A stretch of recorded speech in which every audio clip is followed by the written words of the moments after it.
pessoa que está me assistindo, tudo bem com você? Eu me chamo Douglas e esse vídeo é o trabalho final do grupo Fantastic Beasts, do terceiro núcleo do Centro Universitário Celso Lisboa, para a avaliação das professoras Raquel Sterck, quase da família Stark, e Adriana Botelho. Você que chegou nesse vídeo provavelmente é estudante de psicologia ou tem algum interesse por assuntos nerds. Então já deixa seu joinha e deixa a sua opinião no final.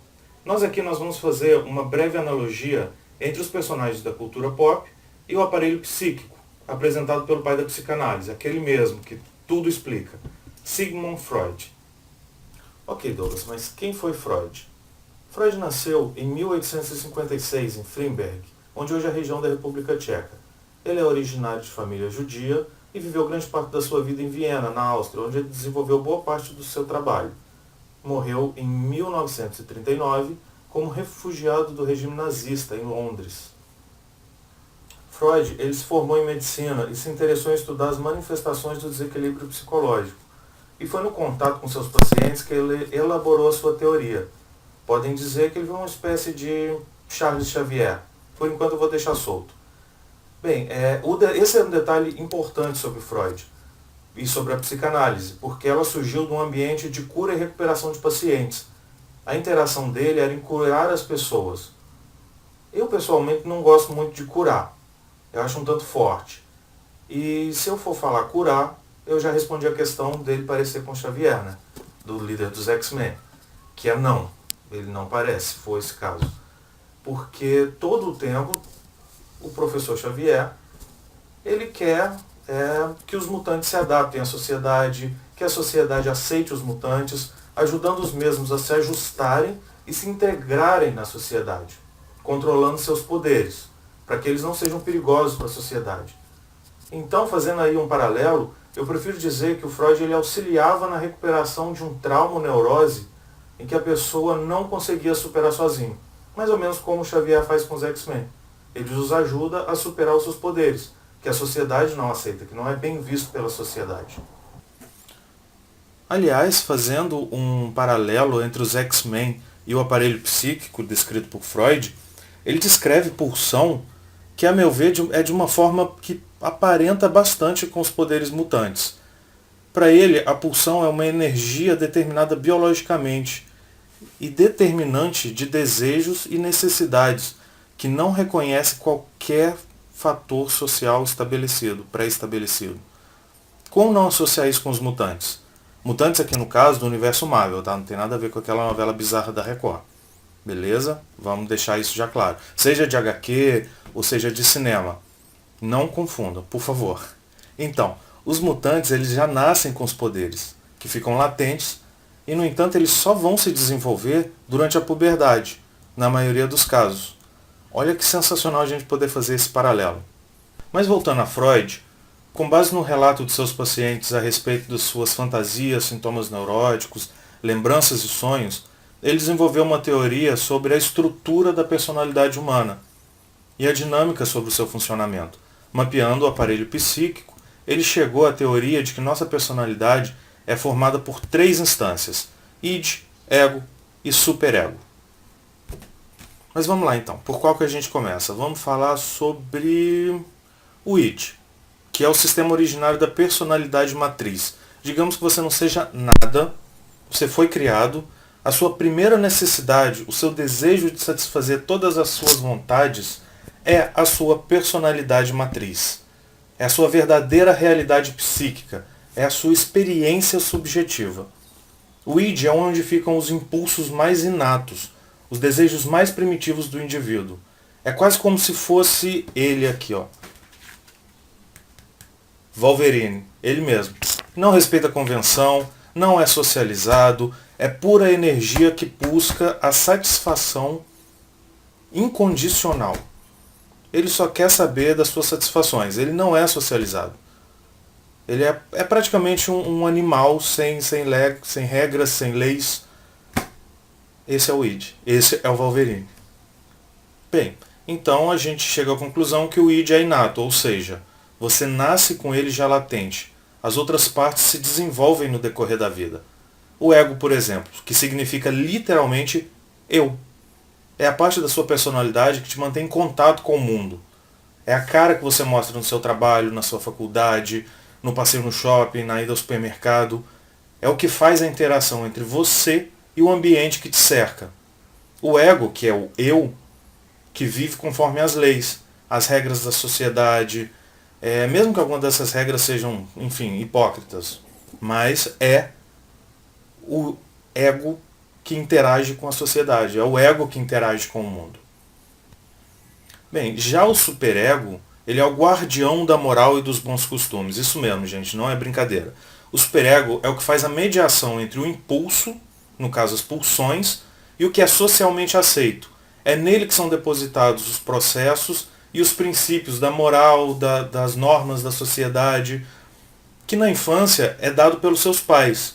Seus pais fazem essa mediação. E à medida que você vai desenvolvendo, vai crescendo, vai socializando, isso é internalizado. É praticamente o grilo falante do Pinóquio, que não te deixa fazer besteira. Pega o que você quer muito, não importa o que você queira, e transforma em algo que você pode ter, mas de uma forma socialmente aceita. Bem, nós já falamos de ego e de superego, mas onde fica isso? Como é formado isso? Então, o aparelho psíquico, segundo Freud, ele é comparado, muito que cruamente, a um iceberg, onde você tem na ponta do iceberg o seu ego, que é o que todo mundo vê, que é o que está ali na sociedade, o que a sociedade aceita, que é visível para todos. E você tem o id, que é a base do iceberg, são os seus impulsos inatos. É tudo aquilo que anseia desejo, é tudo aquilo inato, é tudo aquilo que você mais deseja, não importa como. Só que isso não pode passar para a sociedade. Imagina, você quer muito ir à padaria pelado. Você não vai fazer isso, você não vai ir à padaria pelado. Mas como isso passa do seu id, do seu desejo, para o seu ego, aquilo que a sociedade aceita? Para isso existe o superego. É como se o ego fosse o ponto do iceberg, ali, o pontinho que fica acima do nível do mar do iceberg, o id fosse todo o grande iceberg ali por baixo, e o superego fosse ali o que faz o que nivela, o que faz a interação, é o que processa o id, o que pode ser aceito, que passa para o ego. Espero que tenha ficado claro para vocês. Se não ficou, se tem algum outro exemplo, deixa nos comentários. Aliás, se a gente considerar o Wolverine como o id dos X-Men, não tem como não associar a briga entre o id e o superego com a rixa entre o Wolverine e o Ciclope. Ele mesmo. Scott Summers, o queridinho do professor Xavier. O id, ele é inconsciente, ele é aquilo que o ego não sabe que existe. O superego está ali exatamente para proteger o ego. E o Freud, ele explica, inclusive, que ele viu os sonhos como um resultado da liga entre o Wolverine e o Ciclope. Não, entre o id e o superego. Para ele, o sonho é a manifestação de um desejo reprimido. Agora, deixa aí nos comentários com o que você anda sonhando.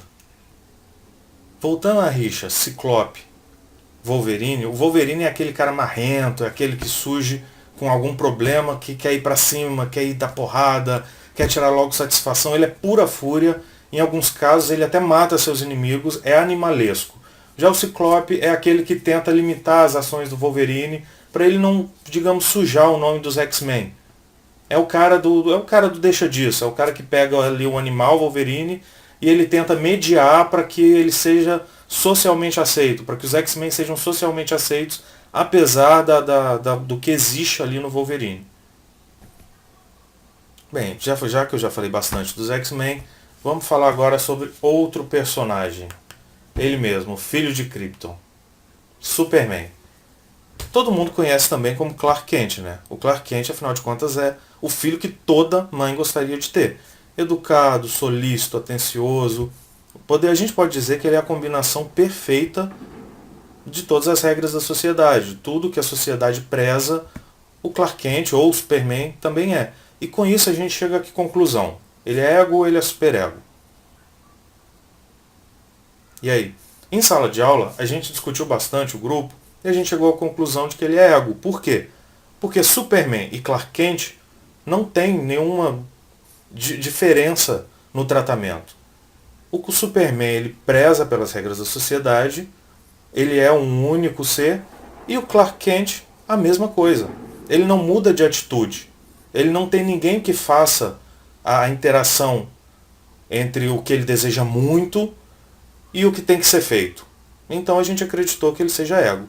Não concorda? Tem alguma opinião? Já sabe, deixa nos comentários.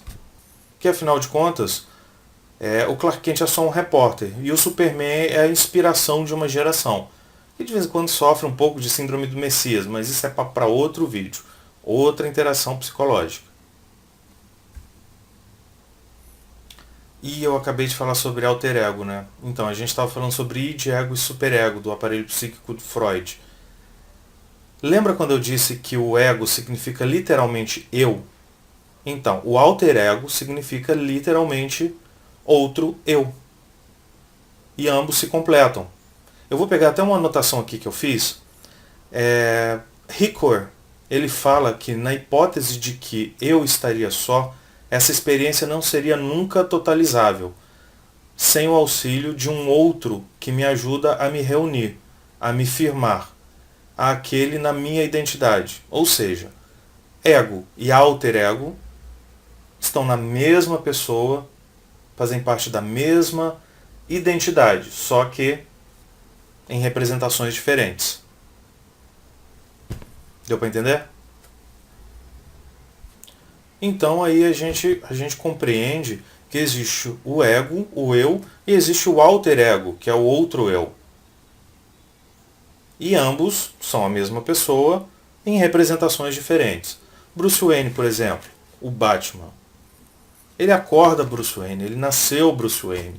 Ele tem todo o aparelho psíquico do Bruce Wayne. Só que ele é o ego, o eu Bruce Wayne. Com todas as normas da sociedade, com tudo aquilo que a sociedade espera que ele seja. No entanto, quando ele se veste de preto, de morcego, e sai pulando de prédio em prédio, vigiando Gotham, lutando contra bandidos, criaturas monstruosas, derrotando o Superman, porque ele é mais capaz de derrotar o Superman sim, tanto psicologicamente como estrategicamente, ele se torna uma outra pessoa, ele se torna o Batman. Bruce Wayne se torna Batman. Quer dizer que eles são pessoas diferentes? Não, eles são a mesma pessoa.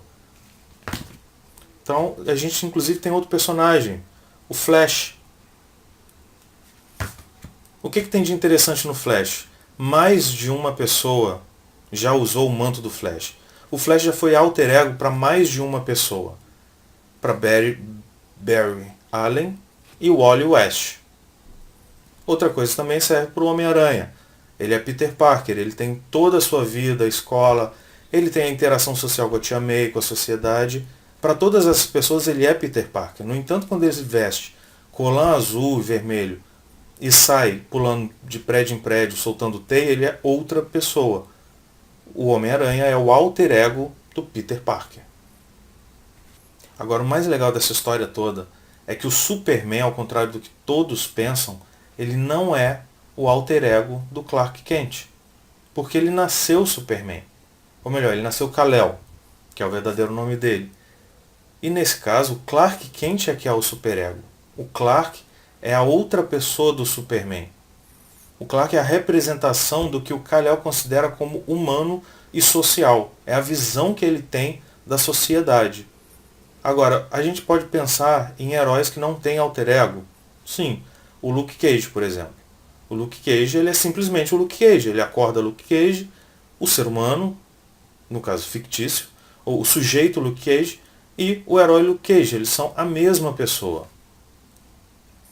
Outro que a gente pode pensar, vamos ver, peraí. Aqui. John Constantine.